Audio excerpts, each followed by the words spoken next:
This is a fit kit. This is a test that uses your stool to check for colon cancer. You may receive it from your doctor in clinic or at home through the mail. When you get it, you'll want to open it and remove all the materials.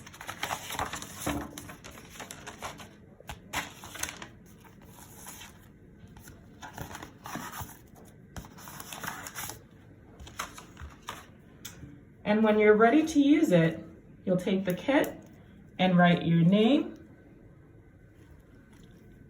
date of birth, and the date you are collecting the specimen.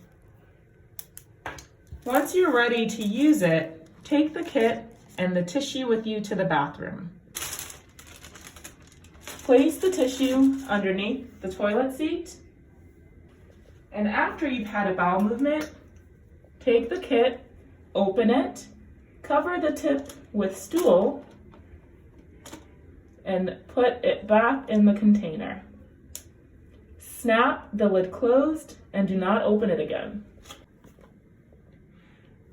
Take the kit, wrap it in tissue, and place it in the bag provided.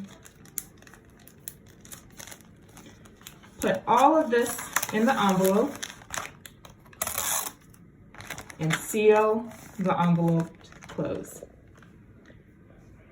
You don't need any postage to mail this, and be sure to drop it off in the mail within 24 hours of collection.